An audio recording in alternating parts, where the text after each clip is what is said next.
between 12:30 and 1 o'clock in the morning, there was this immense pounding on the door. I opened the door and he asked me if I knew a Sarah Giber, and he was holding her driver's license. So, I said, yes, it's my daughter. And he said, it's been an accident over here on the expressway extension. He didn't really have any details. He couldn't tell me what her condition was, but I knew that was very serious. And he kept asking, if I was alone, and I told him my son was home, and I told him my husband had just flown to Wisconsin. I said, is she alive? And ma'am, all I can tell you is you need to get to the hospital right now and call your husband. And so we drove to the hospital, or my best friend and I. We have healthcare backgrounds, so the nurse had come out and said we could see her. They have an ICU bed.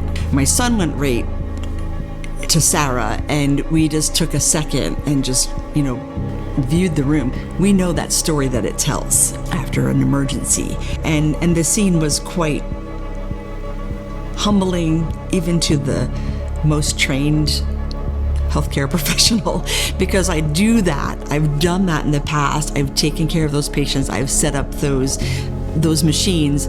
When you walk in and it's your child, it's like all of that knowledge and information just drained out, and I was just her mommy. And it was 30 seconds. Someone came running through the room, said, "Say goodbye, she's going to surgery." Initially, Sarah had a Glasgow Coma scale of 3, which is the lowest score that you can get. And immediately upon arriving to the ER, Sarah required an emergent craniectomy. What that is that they have to remove the skull in order to relieve the pressure due to the intense bleeding that was going on. So I think with Sarah's injury specifically, time was of the essence. Her GCS was a 3, and so we've come to find out too that's essentially dead. They usually send those patients to the ER to pass away. All I could do was just the hardest thought I ever had in my entire life. I'll let her go if it's not gonna be okay. And my friends were working overtime, and my child is a stubborn miracle. She did not let me down. Nope. Every day I hoped she would wake up.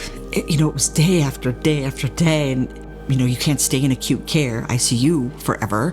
So I started to begin to Google and figure out the next step. I Googled and found Brooks in Jacksonville. My preference was Brooks because it was in Florida. I looked up their ratings. I looked up their reviews. I looked up their evidence-based data. And I was like, okay, yes. So Sarah initially came in for our 14-day DOC, or Disorders of Consciousness program. We admit patients either in an unresponsive wakefulness state or minimal conscious state. Sarah came in a minimal conscious state. What does that mean? It means that she has a sleep-wake cycle, but she's not necessarily following commands consistently, not necessarily tracking consistently. Our goal in our Disorders of Consciousness program is to trial neurostimulants, provide caregiver education, and to ultimately get the patient the appropriate equipment to ultimately get home and to be able to have the time to emerge or to recover. In the Disorders of Consciousness program, they still have the patient go to therapy, and they work on some PT, they work on flexation, movement, muscles. They do OT, and in their OT and their speech cognitive sessions, they focus mostly on meaningful movement and trying to get the patient to make the cues that comes to tell them that they're out of the coma, which is 3 consecutive days of a lot of little tests that they do. We didn't get out of the Disorders of Consciousness program at Brooks. I always say is that when a patient comes in in a Disorders of Consciousness, is this recovery is going to be a marathon, not a sprint. Rarely does a patient ultimately emerge within those 14 days.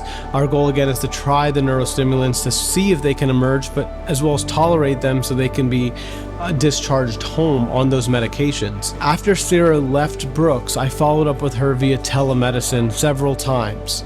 And during those times, we were adjusting medications, talking about different durable medical equipment, How can Sarah continue to benefit from therapies, things like that. I'll never forget the day, I believe it was in May of 24, so almost 5 months after Sarah's injury, when Sarah pops up on this telemedicine and Sarah's mom Kelly says, "Wave to Dr. Prasad," and Sarah just puts her hands up and wave, and I'm like, oh my gosh, she's emerged.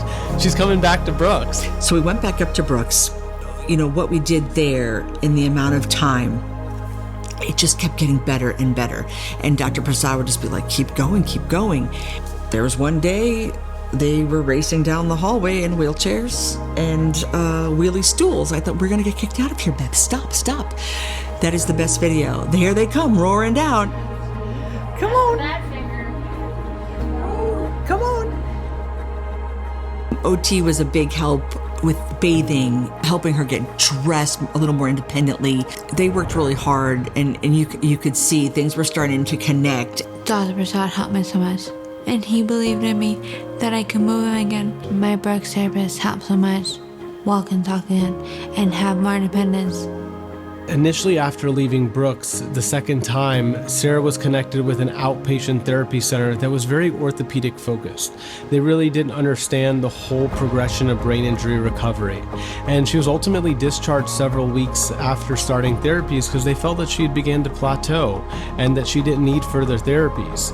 As her brain injury physiatrist, I felt the complete opposite. I felt that she was making excellent progress, that she was only getting better and better and becoming more mobile. And thankfully, through Sarah's mom and myself advocating for her and getting her to another facility, where she was at Brooks Rehabilitation Outpatient Center in Hudson, she was able to connect with an amazing neurotherapist named Abby.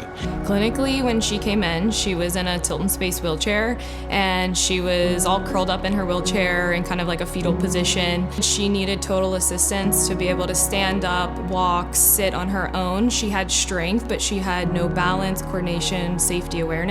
And as we started to practice those specific tasks and functional tasks, she just started making significant progress immediately. And so we just kept pushing and pushing for more and more. In 5 sessions, she had her out of that tilt and space wheelchair. They had her walking. I couldn't believe it. That's where the tears came. In therapy, I noticed I'm making progress. And at home, yes, I noticed I'm making progress. When I began to walk and talk again, that was so big because walking was so big for me. We had come on a different day, and we ended up meeting Rachel. And so we kind of found the dream team for Sarah. 2 female young therapists who figured it out the moment they met her, how to connect, how to get her buy-in. And they have done wonders, life-changing wonders. Before her accident, she was in cosmetology school to become a hairdresser, so we knew that was one of her goals that she wanted to return to. When she first started, she could barely use her left hand for anything functional, but as soon as we put a hairbrush in her hand, she remembered what to do and how to move her hand. She wanted to learn how to wash her face on her own and do her skincare, which we met that goal, and now she can do her makeup with all different tools. Rachel helps me do hair often, and also left hand movement, like hand movements, like so I can hold handles again, like hair tools, like scissors and like hairbrushes and stuff like that. When Sarah was having difficulties with her memory and her speech, she would go home and memorize the joke of the day, and now we have a joke of the day in the clinic. Do you want to hear a joke? Why did the golfer bring jewelry of pants? In case you got a home one.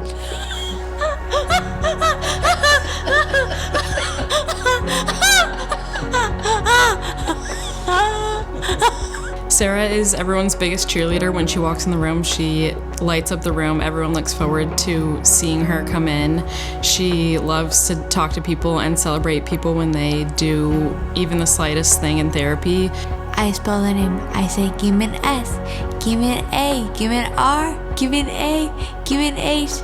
I say, now give me a go, now give me a Sarah, and then give me a heck, give me a yeah. Now clap for Sarah. And now everybody claps. Now, heck yeah. Now bow. Now, Sarah, bow, please. Heck yeah. Heck yeah. How awesome, right? She now is able to walk on her own. We've recently started running and jumping. She goes on a walk every evening, which is something she did before her injury, and she takes her cat out on her little stroller and pushes the stroller down the road, which was a big goal for her.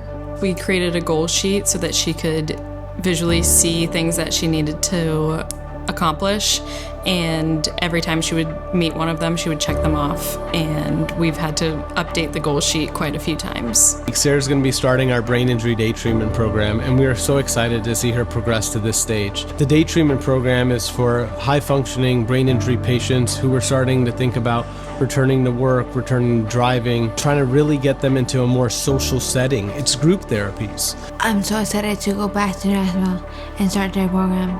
I'm excited to cook for the group. My goal is to go back to college, hair school.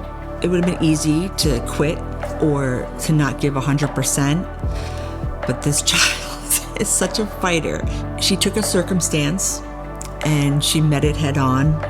You know, sometimes I sit back and I think about 4 years of undergraduate studies, 4 years of medical school, 4 years of residency, 1 year of brain injury rehabilitation fellowship, and nearly $500,000 in student loan debt. And I see one patient like Sarah and I think, wow, this is all worth it.